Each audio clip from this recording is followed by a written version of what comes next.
Stéphanie, merci beaucoup d'accepter de prendre le temps pour cette conversation qu'on organise dans le cadre de ton exposition à la galerie, qu'on a inaugurée il y a quelques semaines et qui s'appelle L'épreuve du monde, on reviendra sur le titre, et qui est ouverte jusqu'à fin juillet, jusqu'au 29 juillet. L'exposition est constituée de 4 œuvres ou 4 ensembles d'œuvres. L'œuvre qui est la plus visible à l'image là maintenant, c'est notamment cette enveloppe dont on voit le dos et puis cette colonne de 7 tirages. C'est une œuvre qui s'appelle Vierge voilée, que tu as réalisée il y a quelques années, en 2018. Est-ce que tu peux me rappeler un peu le contexte dans lequel tu as fait cette œuvre, pourquoi tu as fait ce geste? Alors c'est une pièce que j'ai faite quand j'étais à Rome, notamment pensionnaire de la Villa Médicis, donc en 2017-2018. Et quand j'étais en Italie, ça m'intéressait, enfin, je voulais être sur ce terrain-là pour explorer la question des miracles. En tout cas, c'était mon point d'entrée. Et pourquoi les miracles? Parce que ce qui me semblait tout à fait intéressant en fait dans cette question des miracles, c'est que c'est un endroit où réellement la question de la science et de la croyance, de la foi catholique, là en l'occurrence dans ce sujet-là, se touchent. C'est-à-dire que pour qu'un miracle existe, il faut qu'il y ait une assemblée de scientifiques qui reconnaissent le caractère inexpliqué d'un phénomène en l'état actuel des connaissances. Et donc quand la science arrive au bout de la rationalité, les instances religieuses décident de proclamer ou pas le miracle. Donc c'est vraiment cet endroit de contact en fait qui m'intéressait. Et donc pour explorer, pour avoir un point d'entrée concret dans ces questions-là, il y a deux personnages qui se sont imposés dans mes recherches et qui les ont incarnés. C'est d'une part, il m'a été donné en fait la possibilité d'utiliser la caméra photographique qui aurait appartenu à Thérèse de Lisieux, donc sainte catholique de la fin du XIXe siècle. Et finalement, donc, ce personnage est apparu dans ma recherche de par sa caméra. Et j'ai souhaité enquêter sur les étapes qui ont mené à sa béatification et sa canonisation. Et ça prend la forme en fait d'un procès que je suis allée consulter aux archives secrètes du Vatican pendant plusieurs semaines.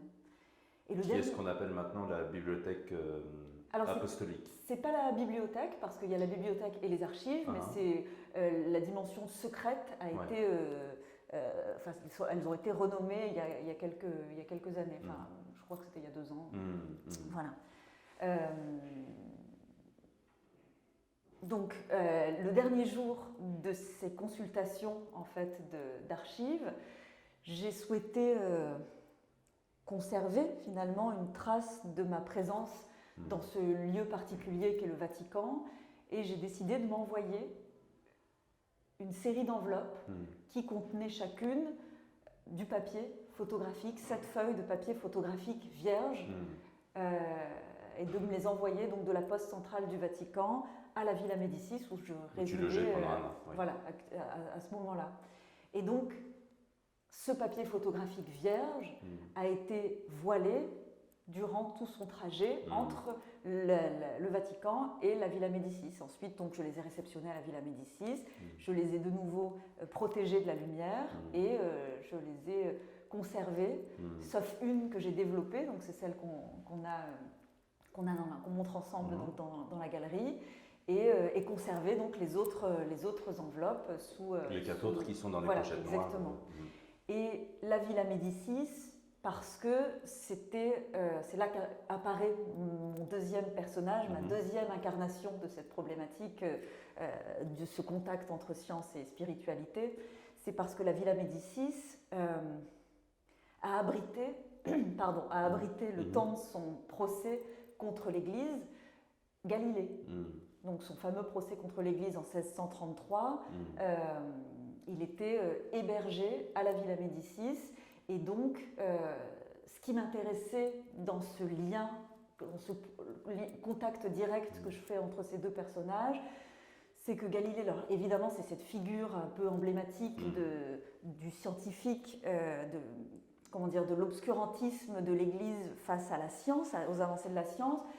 Mais moi, ce qui m'intéresse plus dans cette figure de Galilée, c'est qu'en fait, c'est sur ces bases, c'est lui qui a en fait défini la science moderne, la science contemporaine telle qu'on la pratique et qu'on l'envisage, c'est-à-dire qu'il a relégué en dehors du domaine scientifique tout ce qui était de l'ordre du qualitatif, du sensoriel. Et voilà, moi ça m'intéressait de poser la question de la présence du corps, de notre présence physique au monde, dans ces relations entre science et croyance, au travers de la question du miracle. Parce que les 4 œuvres qui sont présentées dans l'exposition font partie d'un grand chapitre, d'une grande enquête que tu as réalisée, qui s'appelle l'inexpliqué, puisque tu organises, toi tu as pour habitude ou pour principe d'organiser tes travaux, tes recherches sous des grandes questions, sous des on pourrait appeler ça des chapitres pour une œuvre. Oui, alors finalement, les questions sont presque toujours les mêmes, voire la même en fait,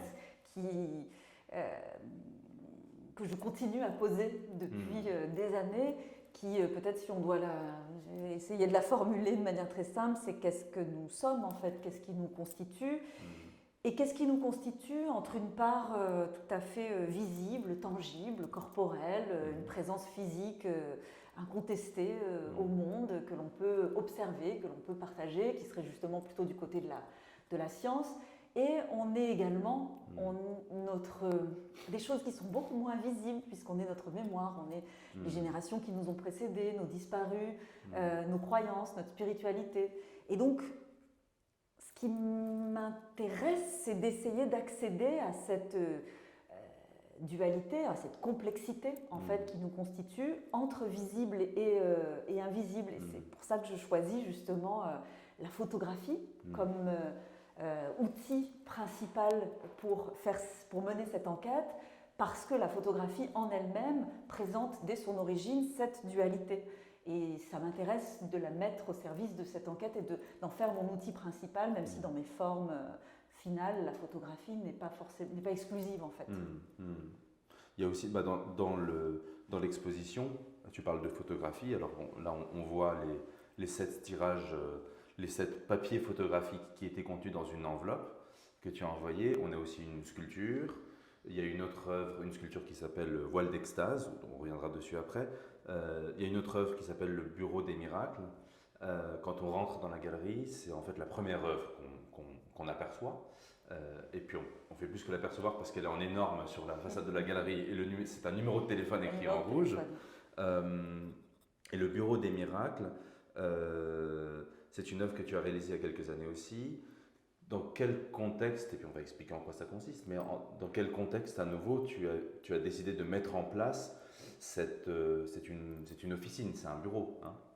C'est une officine dématérialisée d'enregistrement de miracles, enfin qui a 3 missions, qui a justement la mission de collecter des récits de miracles, de constituer une collection de miracles et de diffuser des récits de miracles. Peut-être avant de revenir spécifiquement sur le Bureau des miracles, effectivement, tu as mentionné tout à l'heure le titre, l'inexpliqué, sous lequel je regroupe en fait un ensemble de pièces qui sont ces différentes investigations autour de mes questionnements italiens. Et c'est vraiment... ça témoigne aussi finalement, c'est une manière... c'est un ensemble d'œuvres de pièces qui sont toutes autonomes, mais qui entretiennent entre elles une relation de correspondance qui permet de dessiner un territoire de recherche. Et chacune me permet d'aller tester des choses spécifiques ou d'expérimenter une question spécifique. Donc elles sont toutes autonomes, mais en fait quand on les perçoit dans une forme de constellation, elles dessinent justement ce territoire plus vaste. Et c'est effectivement quelque chose que je mets en place sur différents terrains, différents pays, qui me permettent donc de formuler toujours ces mêmes questions, mais de manière différente selon l'histoire et l'identité finalement de chacun de ces terrains. Donc le Bureau des miracles est l'une de ces pièces qui constitue l'inexpliqué, comme Vierge voilée. Et le Bureau des miracles, donc, c'est cette officine d'enregistrement de miracles avec ces trois missions. Et c'est quelque chose que j'ai fait exister, lancé en 2020, avec vraiment cette idée de pouvoir de revenir à cette étymologie finalement du miracle qui est mirari, qui est s'étonner en fait, et donc de percevoir en fait cette dimension miraculeuse comme un message qui s'adresse à soi-même et surtout comme une forme d'attention, c'est-à-dire moi ce qui m'intéresse quand je sollicite ces miracles, c'est c'est de poser la question aux potentiels membres de qu'est-ce qu'il y a de miraculeux dans ma propre vie, à quoi est-ce que j'ai été confrontée, que je pourrais qualifier de miraculeux, parce qu'évidemment, la définition de ce qu'est un miracle appartient à chacun. Et évidemment, ça m'intéresse aussi. Ça fait partie de l'œuvre. Exactement, c'est-à-dire qu'on puisse se poser la question de qu'est-ce qu'est un miracle, est-ce que cette coïncidence prodigieuse pourrait être définie comme telle, considérée comme telle, et voilà, donc c'est plutôt essayer d'activer une forme d'attention. Parce qu'en fait, c'est une question. En fait, le Bureau des miracles, et puis ce numéro de téléphone, alors si tu l'appelles, si on compose le numéro de téléphone, on tombe sur une voix qui nous explique que ça fonctionne par SMS, donc que ça fonctionne par écrit et non pas par la voix. Depuis le début de l'exposition, l'œuvre est en place, elle est d'une certaine manière activée à chaque fois que quelqu'un. Et puis, les visiteurs, les personnes qu'on accueille, parfois nous disent oui, bien sûr, miracle, j'ai telle anecdote qui s'est passée évidemment, et puis en fait, quelques secondes après, ils se disent attends, mais est-ce que c'est un miracle?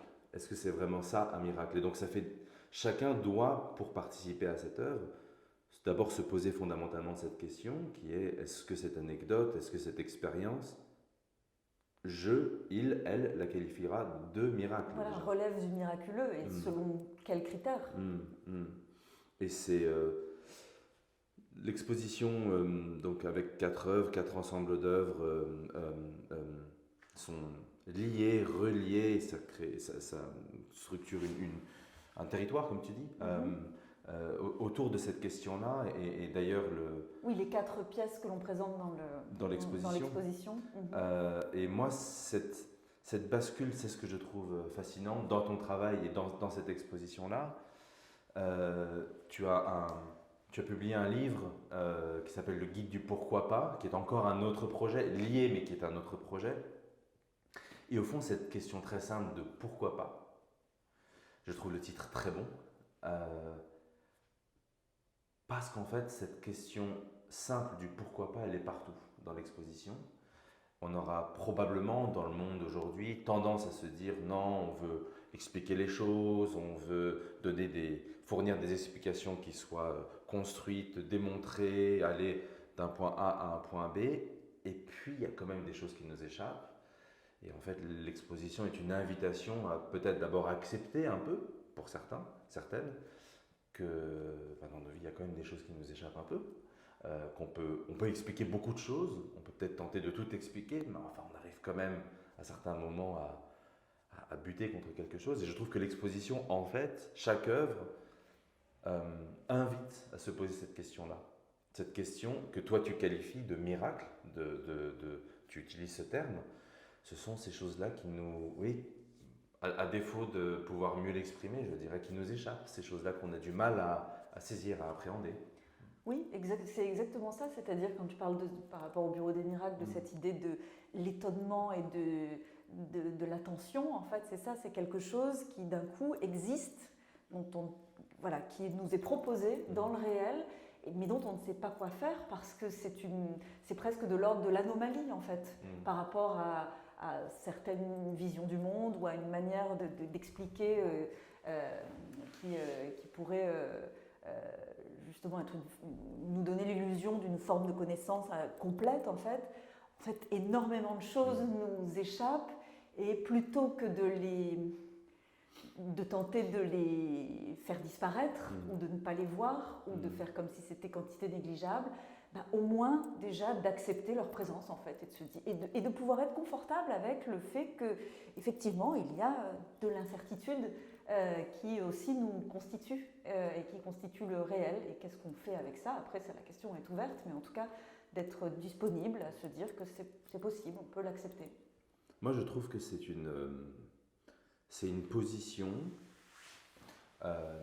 dans le monde, envers nos vies, qui est, en fait, que je trouve déjà très courageuse et qui est, qui est déjà accepté ça, c'est déjà une forme d'honnêteté que je trouve en fait très courageuse. Et on a eu cette discussion un peu par le passé, mais il y a très peu d'artistes au fond, je trouve, qui vont jusque-là et qui vont chercher ces éléments, ces choses qui peuvent nous échapper, ces choses qui... Je t'avais parlé de... Parce que c'est un artiste dont je suis loin d'être le seul, donc j'admire énormément le travail, de Bastien Nader. Bastien Nader, il est mort en réalisant le deuxième volet de ce qui s'appelait La quête du miraculeux, In Search of the Miraculous, la recherche ou la quête du miraculeux. La première partie de ce travail-là, c'était des photographies qu'il avait faites à Los Angeles. C'est une série de photographies, on le voit marcher dans la ville. Et vraiment, parfois les photos sont de nuit, on le voit avec une torche. Et c'est comme s'il se penchait derrière un mur et il éclairait et il regarde si là, il y a quelque chose de miraculeux. Mais je trouve ça très beau et je trouve qu'il y a un vrai lien avec ton Bureau des Miracles et de manière générale avec beaucoup de tes projets. C'est d'aller chercher dans ces interstices, dans ces choses, comme tu dis, dans le réel, ces éléments qu'on l'accepte ou pas, hein, c'est vraiment la question, mais sont peut-être là parce qu'en tout cas, on peut quand même reconnaître que beaucoup de choses nous échappent, quoi. Oui, et puis en tout cas, c'est cette idée aussi que le miracle, il est pas forcément spectaculaire, que ça peut être quelque chose de tout à fait quotidien. Enfin, le miracle n'est pas quotidien, mais en tout cas, il peut être là. En fait, il s'agit surtout d'attention, en fait, et peut-être d'aller chercher effectivement dans cette haie avec cette lampe de poche, mais à un endroit qui est accessible à tout le monde. En fait, il suffit d'avoir l'idée de... Donc je pense que le miracle, c'est quelque chose de beaucoup plus complexe et comment dire, dont l'issue, c'est pas parce qu'on l'on cherche que l'on... Mais il y a une dimension quand même il y a une dimension active quand même, c'est-à-dire, mais l'attention est une forme d'action en fait, c'est déjà pas rien que d'être attentif, donc voilà, le Bureau des Miracles par exemple, c'est pas une action physique, mais c'est une action d'attention et d'aller interroger autour de soi, donc il y a quand même cette mobilité en fait. Alors, dans le Bureau des Miracles, il n'y a pas à proprement parler de dimension photographique, mais enfin, beaucoup d'artistes, de photographes, s'ils justifient la photographie, ils disent que c'est un moyen de porter une attention particulière. La photographie est aussi, dans la pratique de beaucoup d'artistes, un moyen de porter une attention particulière sur quelque chose, sur un événement, sur un objet, sur le monde, et peut-être qu'elle a cette particularité de s'y prêter. Donc c'est à nouveau cohérent que aussi tu utilises beaucoup la photographie pour d'autres questions aussi que tu as évoquées au début de cette conversation. Et donc dans l'exposition, on a une autre œuvre qui est une sculpture, mais qui a une dimension peut-être de photographie, qui s'appelle Voile d'extase, donc qui n'est pas à l'image, qui n'est pas dans le cadre de l'image, mais que tout le monde peut trouver sur le site de la galerie, sur internet, et des reproductions. Donc c'est une sculpture qui est un visage, qui est une reproduction d'une partie d'une sculpture du Bernin. À nouveau, tu l'avais créé, ce travail-là, dans le contexte que tu intitules Inexpliqué. C'était aussi à Rome que tu avais commencé à faire ce travail. Oui. Cette sculpture a une particularité, au-delà d'être un plâtre, elle a une couche sur elle. Et c'est une sculpture que toi tu aimes à dire qu'elle est à caresser. Est-ce Est-ce que tu peux nous rappeler en quoi consistent ces sculptures? Pourquoi cette forme-là? Je rebondis juste sur ta remarque précédente, en tout cas par rapport au lien qui pouvait être fait avec la photographie. Je crois qu'aussi, une des choses qui m'intéresse aussi dans le médium photographique, c'est sa dimension familière en fait. C'est-à-dire que c'est justement quelque chose qui est pratiqué par tous, c'est pas un médium qui est réservé à des spécialistes. En fait, tout le monde manipule, fait de la photographie, a des photographies. Donc voilà, cette dimension-là m'intéresse et résonne avec cette quête dans ce qui nous entoure, enfin, voilà, de quelque chose de différent dans ce qui nous entoure en fait. Pour le voile d'extase, donc c'est une pièce qui est à la croisée de plusieurs idées en fait. Je me suis beaucoup intéressée à cette idée de l'extase, qui est donc cette idée justement de étymologiquement, c'est une sortie de corps, d'être hors de son corps. Mais en même temps, c'est quelque chose qui est vécu par le corps, en fait. Dans le récit que fait Thérèse d'Avila, donc de son extase, elle parle de quelque chose qu'elle voit, donc c'est vraiment le sens qu'elle mobilise, la vision, mais ce qu'elle voit et qui la met dans cet état d'extase, on ne sait pas si c'est à l'intérieur ou à l'extérieur d'elle-même. Donc finalement, la surface de son corps devient le seul endroit où il nous est possible d'accéder à cet état particulier d'extase qu'elle décrit par des mots.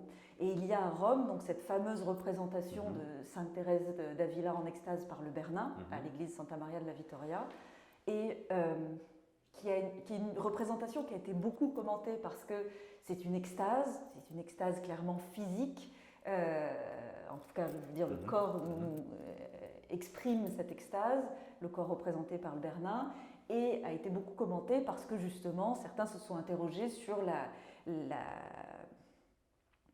dimension physique ou spirituelle l'origine physique ou spirituelle de cette extase. Et donc, pour cette pièce Voile d'extase, j'ai réalisé une copie en plâtre de ce visage, donc de Sainte Thérèse d'Avila en extase par le Bernin.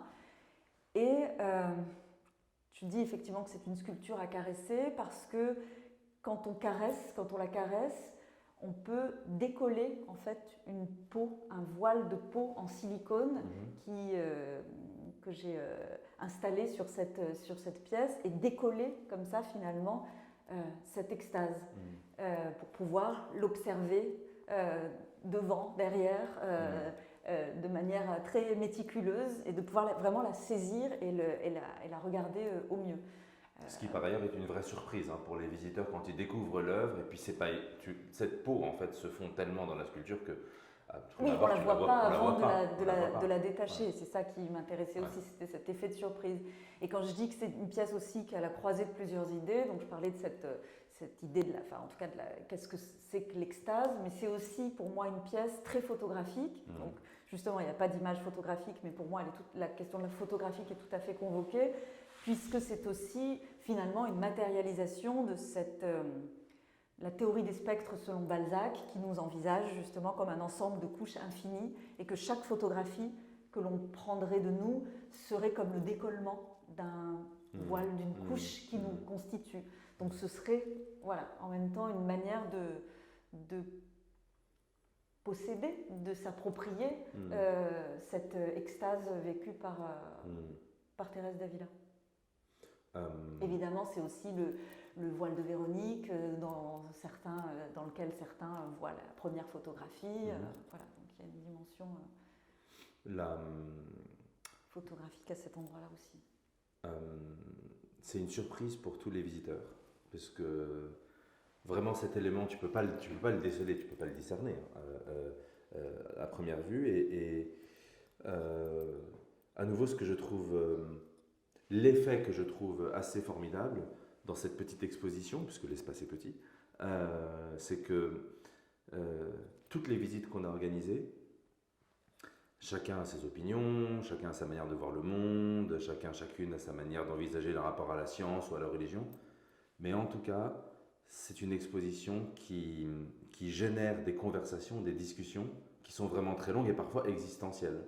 On a eu des visiteurs, des amis de la galerie ou des gens qu'on ne connaît pas, qui nous posent quelques questions et puis très vite, ça les emmène dans des discussions qui sont parfois un peu vertigineuses. Je trouve ça assez saisissant dans cette exposition. Il y a une dimension, il y a une certaine dimension conceptuelle dans certaines des œuvres qu'on présente. Il y a des couches, des couches physiques comme une enveloppe, comme des pochettes noires. Il y a des couches comme le voile, le masque en silicone. Il y a peut-être une photographie dans un sens plus traditionnel dans l'exposition, qui est une reproduction d'une relique de l'index droit de Galilée, donc l'original, l'objet lui-même est à Florence dans le musée Galilée. C'est avec la chambre photographique que tu évoquais au début, qui aurait appartenu à Thérèse de Lisieux, que tu as réalisé cette photographie. Et en fait, ça constitue déjà une couche de lecture. Ça modifie totalement le statut même de cette photographie. Alors, c'est une photographie qu'on a extraite pour l'exposition, mais qui fait partie d'un grand ensemble qui s'appelle Les Revenants. Qui s'appelle Revenants. Revenants. Et Revenants, même si ce n'est pas dans l'exposition en tant que telle, peut-être que tu peux nous parler un peu en quoi consiste ce projet aussi. Oui, c'est un projet donc qui, là aussi, s'inscrit dans cette constellation de l'inexpliqué et qui est vraiment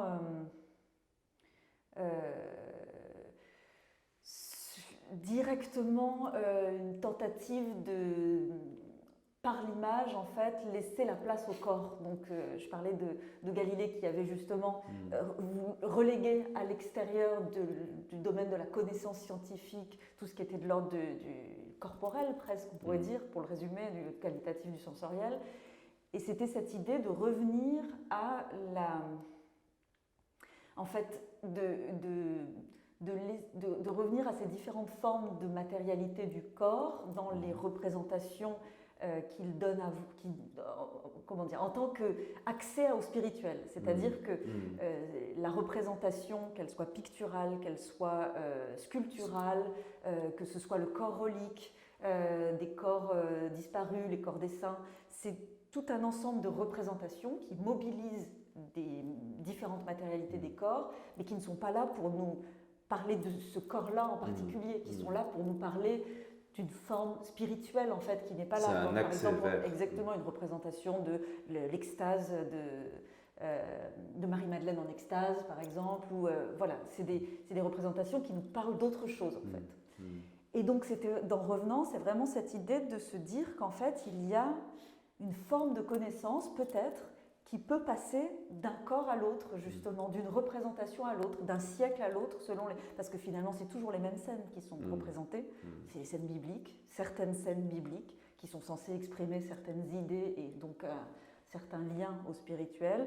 Et donc, je me suis intéressée à ces différentes représentations, donc dans leurs différentes techniques et dans les différents siècles. Et Revenant, c'est un ensemble d'images. C'est d'abord un ensemble d'une cinquantaine d'images dans une boîte qui se touchent, qui entretiennent entre elles des relations de correspondance, mais dans une forme de mobilité. Donc c'est des images d'images, des images cachées. Donc c'est à la fois une performance, mais à la fois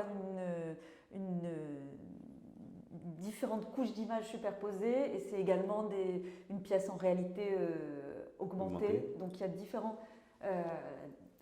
matérialités des corps en leur laissant, en cheminant en fait de corps, d'un corps à l'autre en fait, de la représentation. Dans l'exposition, dans ces 4 œuvres ou ensembles d'œuvres qu'on présente, ce qui est visible à l'image et qui est Vierge voilée, donc que tu avais réalisé en 2018, je reviens dessus, mais c'est une œuvre que tu n'avais jamais montrée jusqu'à maintenant. Alors, c'est un peu marrant de parler de montrer une œuvre que tu ne peux pas montrer, mais ça fait partie du statut même de cet objet.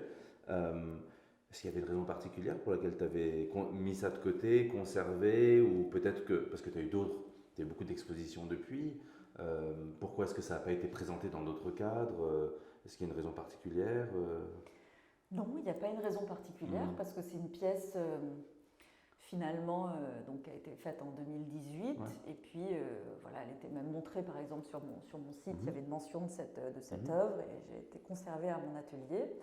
Mais peut-être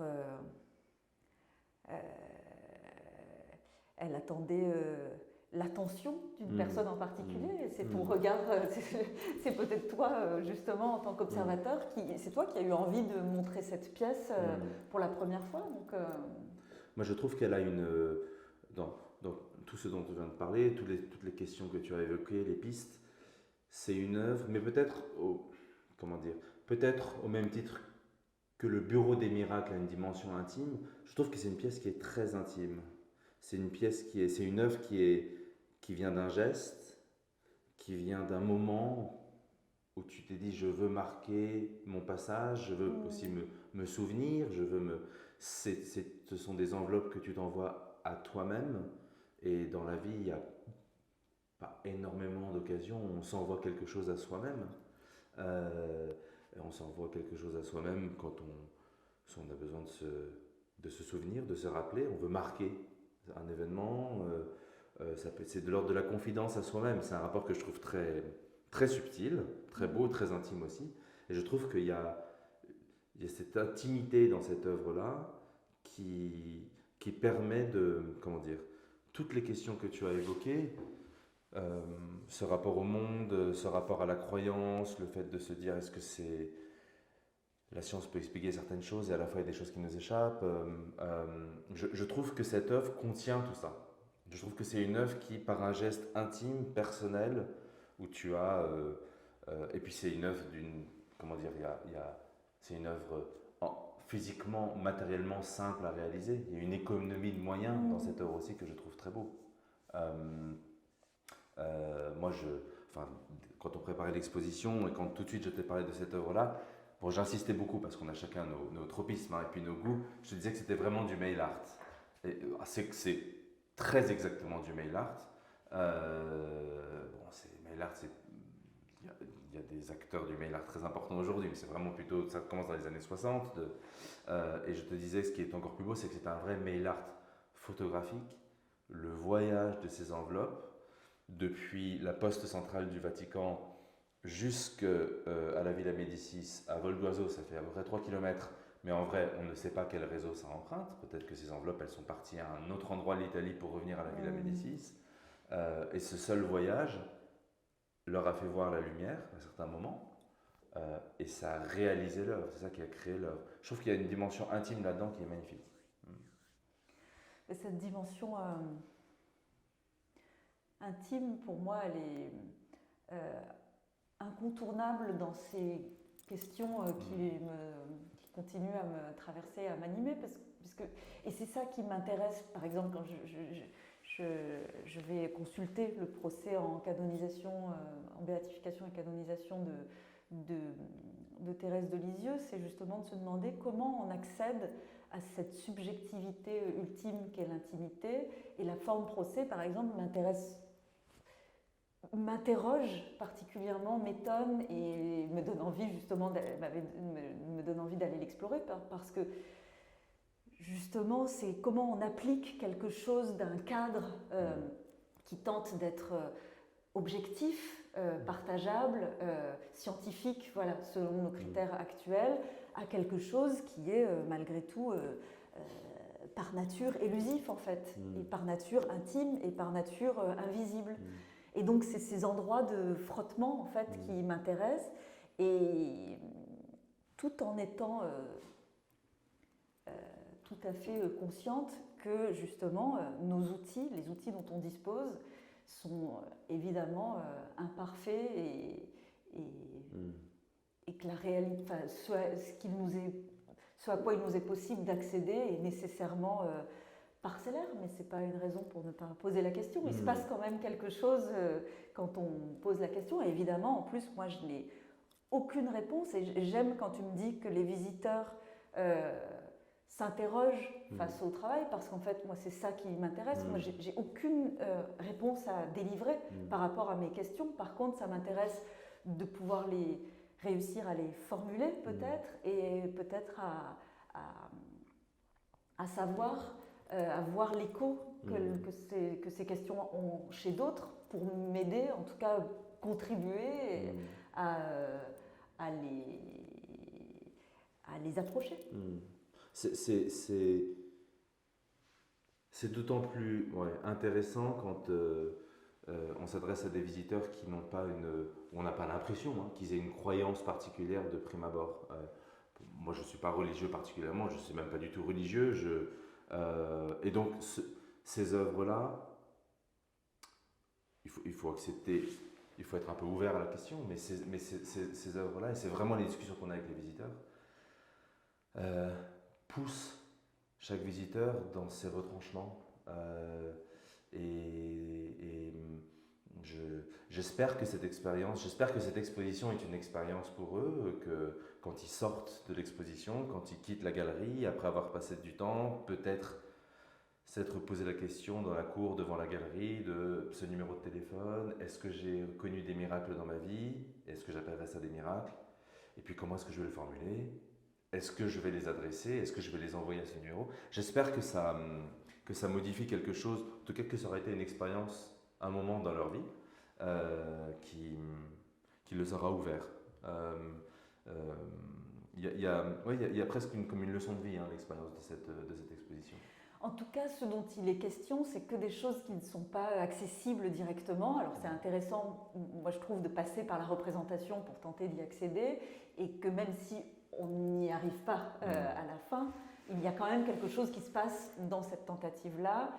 Et j'ai perdu ce que je voulais dire par rapport au questionnement, mais c'est pas grave. C'est une expérience que pour les visiteurs ce soit... Oui, merci. Et du coup, l'idée, c'est pas effectivement de se dire je crois, je ne crois pas, Dieu existe, Dieu n'existe pas, les saints existent, les miracles existent. En fait, c'est pas tellement la question, c'est plutôt là aussi de reconnaître que malgré tout, ça fait quelque chose dans le réel. Ça nous impacte, on se positionne d'une manière ou d'une autre par rapport à ces faits, à ces réalités, qu'elles soient tangibles ou pas. Et donc voilà, ça m'intéresse en fait. C'est vraiment cet effet dans le réel, sur ce qui nous constitue, sur ce qui est nous, sur nos vies, de ces grandes questions qui resteront de toute façon, qui nous sont inaccessibles. En philosophie, on va pas faire un cours de philosophie, mais il y a des très grands auteurs qui ont buté sur cette question, qui ont voulu expliquer le monde, et puis finissaient par dire ouais, mais il y a quand même quelque chose qui... Il y a un problème, ça bute. C'est la physique chez Aristote, c'est les trois critiques chez Kant, on arrive au bout de la réflexion, on se dit, mais là il y a quand même quelque chose, ça j'arrive pas à l'expliquer. Et c'est de l'ordre de l'inexpliqué. Alors ensuite, chacun trouve les mots et sa manière de l'envisager, et l'exposition est vraiment sur ça. Tout à l'heure, j'ai mentionné le guide du pourquoi pas, dont le titre est extraordinaire, qui est un livre qui a été publié récemment sur un ensemble, sur une recherche que tu as réalisée dans un territoire spécifique qui est l'Islande. Tu peux me raconter, m'expliquer dans les différentes étapes, et puis en fait, il y a beaucoup d'autres territoires, d'autres terrains que tu arpentes dans le monde pour poursuivre tes recherches. Alors, donc, sur le titre, rendons à Charcot ce qui lui appartient, c'est-à-dire que j'ai emprunté à Jean-Baptiste Charcot le nom de son bateau pour nommer effectivement l'ensemble de mes recherches sur le territoire islandais. Donc le pourquoi pas, qui était le pourquoi pas 4, sur lequel Jean-Baptiste Charcot a trouvé la mort lors d'un naufrage au large de Reykjavik en 1936. Juste, on a parlé de Bachelnader il y a quelques minutes, on parlait aussi de bateau et de... Voilà, tout se recoupe. C'est vrai. Voilà. Et donc le pourquoi pas, c'est cet ensemble de recherches menées sur le territoire islandais, toujours sur ces questions de science et de croyance et des endroits où ces questions se touchent, ce qui m'intéressait en Islande, c'était de pouvoir formuler ces mêmes questions de manière différente, de par donc l'histoire de ce territoire, où on va chez le médium comme on va chez le dentiste. Donc, tout Islandais connaît quelqu'un qui connaît quelqu'un qui connaît quelqu'un qui a vu un elfe. Donc, il y a une forme de... donc, le monde des morts, le monde des gens cachés, le monde des elfes affleure. C'est quelque chose dont on parle autour de la machine à café le lundi matin. Donc, il y a une présence très tangible, en fait, de ces réalités invisibles. Et puis, l'Islande, c'est aussi le territoire où, si l'on prend deux Islandais au hasard, au maximum, ils sont reliés au 5e degré. Donc, il y a une proximité génétique, un lien génétique très très fort entre les Islandais, qui est une autre forme de lien caché. Et donc, tout le pourquoi pas, c'est une enquête, en fait, sur ces mondes invisibles, ces réalités invisibles qui constituent l'identité islandaise. Et donc, j'ai eu très vite, en fait, je me suis rendu compte que j'avais besoin d'autres yeux que les miens pour pouvoir accéder à ces réalités-là. Et donc,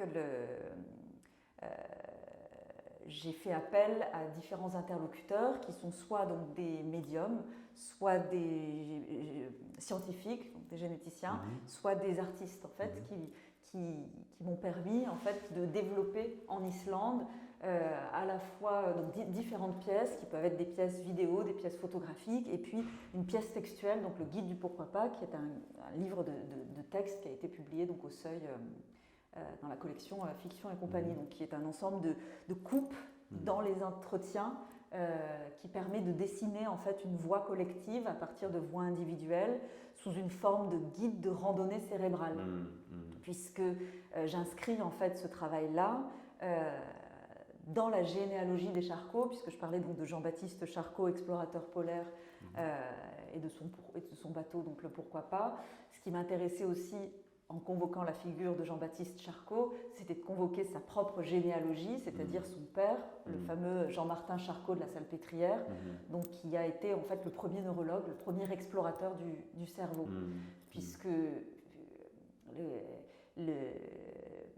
mes recherches islandaises, c'est une exploration de ce territoire islandais, comme le fils, avec cette idée d'aller explorer un territoire physique nouveau, mais finalement ce dont il est question, c'est l'exploration du territoire des croyances, d'un territoire mental, comme se proposait de faire le père. Et donc, depuis 2014, il y a vraiment ces 3 terrains en fait qui me permettent de poser ces questions. Donc, c'est-à-dire, on a parlé donc de l'inexpliqué, du terrain italien, le pourquoi pas avec le terrain islandais, et puis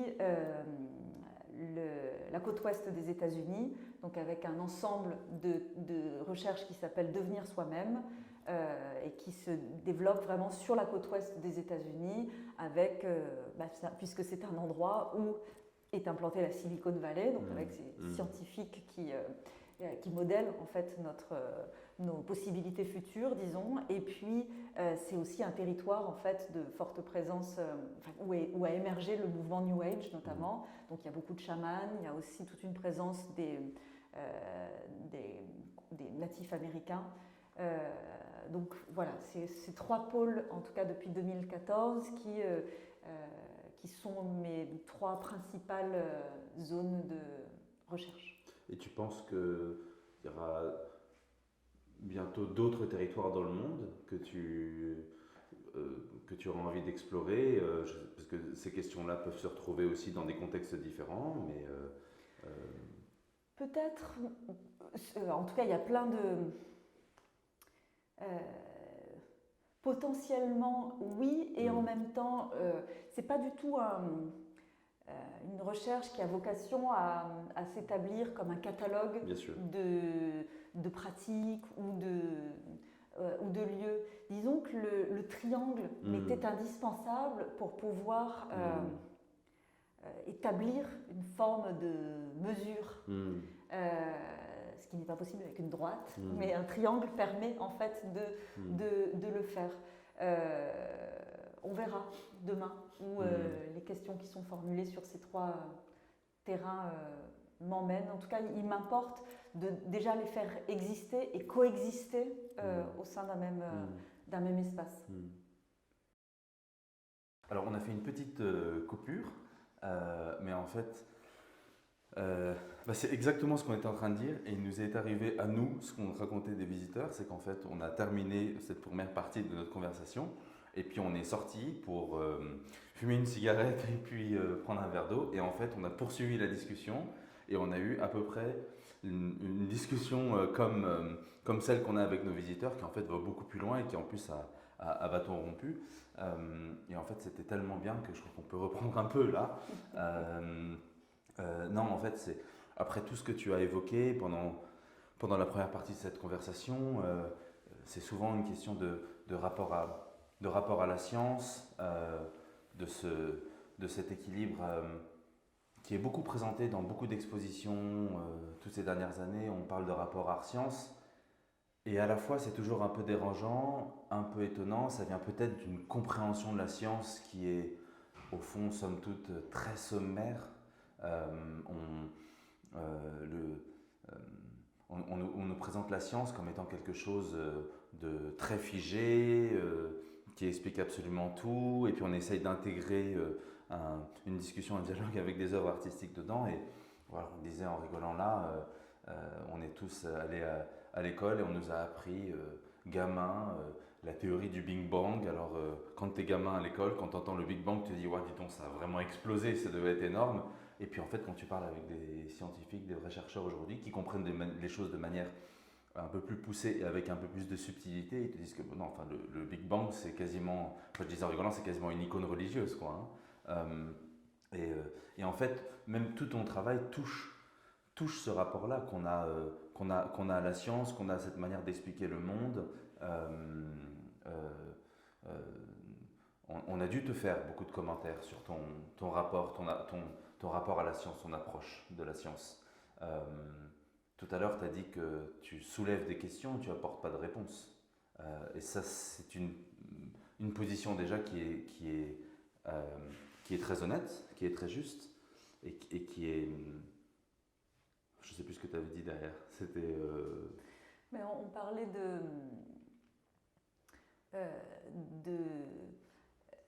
d'un cadre en fait qui est donné par la science et de certaines expériences en fait qui viennent questionner finalement ce cadre. En tout cas qui peuvent être, je parlais d'anomalies aussi tout à l'heure, et il y a peut-être deux manières en fait de traiter une anomalie. C'est soit de se dire bon bah, c'est quelque chose qui est une anomalie, qui est une erreur, donc qui est négligeable et qui a que j'accepte, enfin qui est rejeté en dehors de ce système, ou alors de regarder cette anomalie qui se répète et de se dire que peut-être finalement c'est le cadre consensuel qui est établi qui peut-être doit être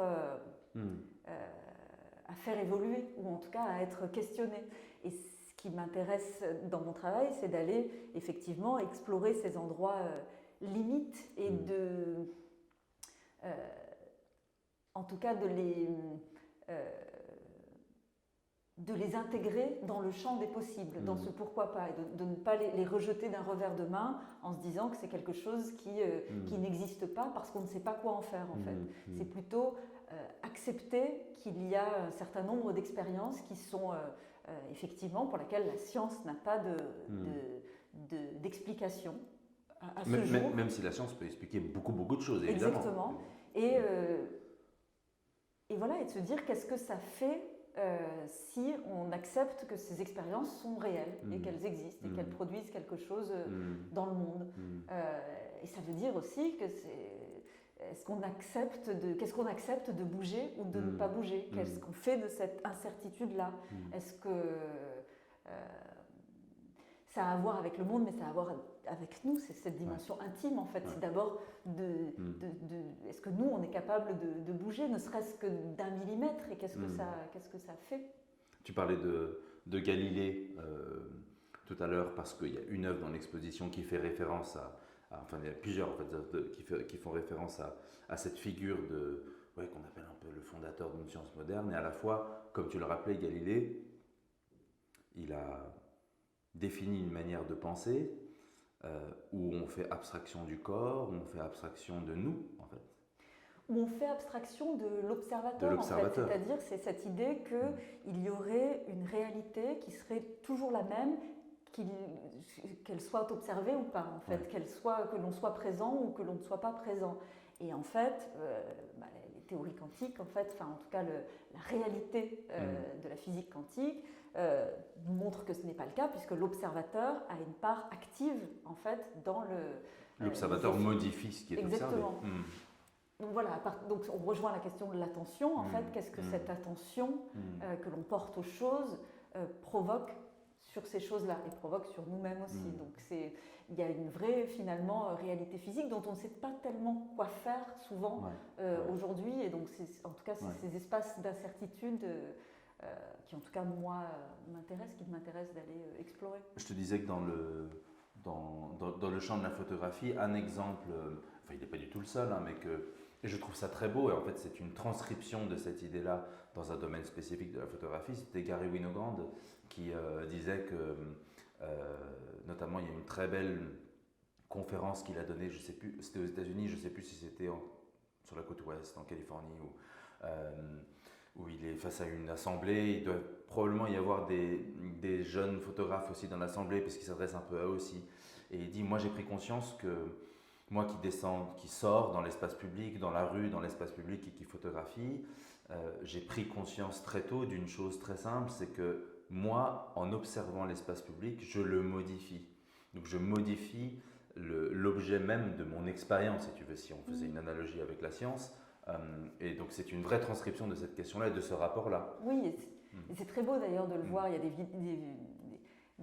vidéos où on le voit justement travailler dans la rue et il y a ce contact physique en fait avec ces sujets et on perçoit tout de suite en fait effectivement cette dimension active en fait de son travail. C'est pas un observateur neutre en fait. C'est vraiment cette question de la neutralité en fait qui me semble à questionner en fait. Est-ce qu'il peut vraiment exister quelque chose en dehors de nous en fait, en dehors de notre expérience de cette chose-là. Et par exemple, dans l'utilisation que j'ai pu faire de cette chambre photographique, évidemment, quand le musée Niepce m'a donné la possibilité de travailler pendant 1 an avec cette chambre, ce qui m'interrogeait, c'était de savoir qu'est-ce que ça change en fait de regarder le monde avec la caméra d'une sainte catholique, et est-ce que ça change quelque chose ou pas, et en tout cas donc en dehors de tout effet de croyance, finalement, dans ces manifestations réelles, c'est que finalement, l'utilisation de cette chambre, elle m'a donné accès à des endroits auxquels je n'aurais pas pu avoir accès si je n'avais pas eu cette chambre, en fait. Le fait que j'ai cette chambre-là et que je demande à ouvrir certaines portes, eh bien, ces portes m'ont été ouvertes parce que j'avais cette caméra. Donc, les portes m'ont été ouvertes et j'ai pu aussi également photographier des choses qui ne sont normalement pas photographiables, justement parce que j'avais cette caméra. Donc ça, c'est tangible, c'est du... Presque quelque chose de miraculeux en fait. Exactement, peut-être que le miracle se situe là en tout cas. Ça c'est quelque chose de mesurable et de partageable. En tout cas cette conférence de Winogrand, c'est assez génial à regarder. Je crois, dans mon souvenir, ça fait longtemps que je ne l'ai pas vu, mais je crois vraiment qu'il s'adresse aux jeunes dans l'audience, qui doivent être des jeunes photographes, et il leur dit, en gros, si vous avez pris conscience de ça, vous avez déjà franchi une première étape énorme, quoi. Et vraiment, on a une discussion sur la science, sur la physique, mais c'est vraiment une sorte de transcription de ce principe dans un champ appliqué qui, en l'occurrence, non seulement est la photographie, mais la photographie de rue dans l'espace public. En observant, l'observateur modifie ce qui est observé. Oui, en tout cas, moi, la question qui m'intéresse, c'est quel est, en tout cas, que l'on puisse se formuler pour soi-même comment je me positionne par rapport au monde, quel est mon rapport, quel est le rapport que je souhaite entretenir avec le monde et comment ce rapport-là, il le détermine en fait. Le titre de l'exposition qu'on a choisi, c'est l'épreuve du monde. Alors, il n'y a pas vraiment de jeu de mots dessus, même si on pourrait se dire épreuve papier. Mais c'est ça, c'est l'épreuve du monde, c'est à la fois affronter le monde, mais aussi l'accepter, faire l'épreuve du monde. Et donc accepter que le monde, tu le modifies aussi. Oui, l'épreuve du monde, c'est ce point de contact entre Ouais. soi et le monde, et c'est de Ouais. se dire que peut-être cet endroit-là, il n'est pas... en fait, ce qui se passe dans cette limite-là, cette limite, elle est poreuse, en fait, dans les deux sens.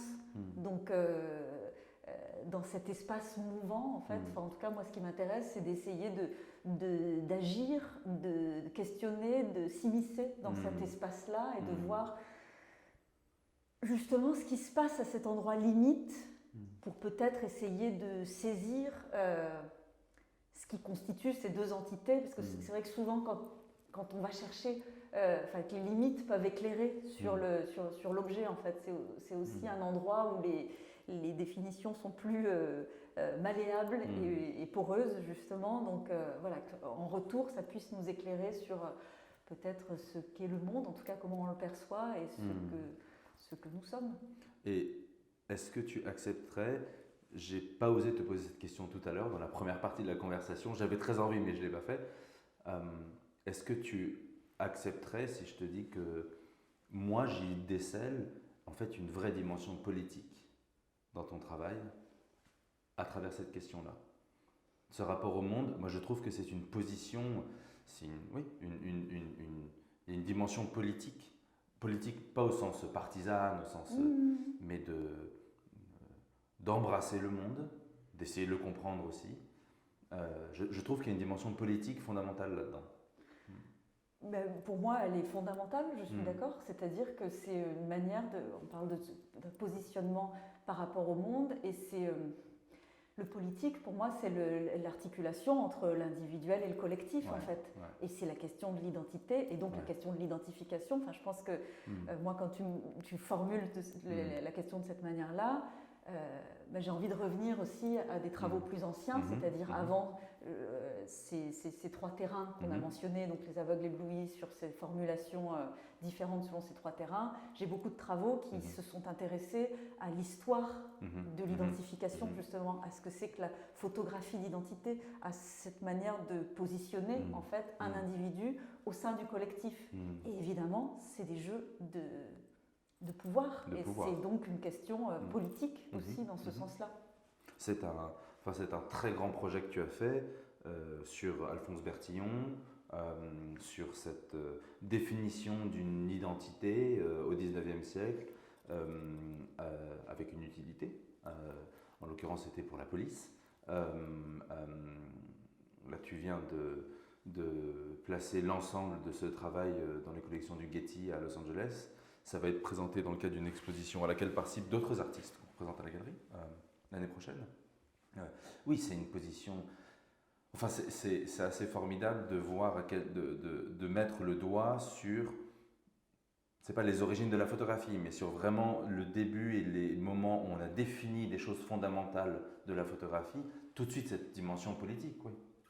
Et dans le travail de Bertillon, finalement, de toute façon, c'est pour ça que pour moi, mon travail, qu'il soit photographique ou pas dans ses formes finales, est très photographique, parce que cette invention de l'individu, elle s'ancre au XIXe siècle, et l'invention de la photographie a participé à cette définition de l'individu. Donc c'est cette question de l'articulation entre l'individuel et le collectif, la constitution de fichiers, le nombre, comment on gère une quantité importante de personnes dans une mobilité, donc qui change le rapport d'un individu à l'autre, et l'importance de l'image en fait, et d'identifier l'individu à son image. Et ce qui m'intéressait évidemment d'entrer dans le travail de Bertillon et dans ses figures, c'est que justement, lui, il décide d'utiliser la photographie parce que c'est un outil scientifique. On parle de la rétine du savant pour parler de la photographie au XIXe siècle, et qu'il l'utilise comme outil scientifique, mais tout son travail et tout le dispositif qu'il lui est nécessaire de mettre en place pour que la photographie soit signalétique, donc qu'elle conserve son caractère scientifique dans le champ de l'identification, en fait nous montre qu'en tant que telle, elle n'est pas scientifique, elle n'est pas signalétique. Et finalement, moi ce qui m'intéresse, c'est lui essayer de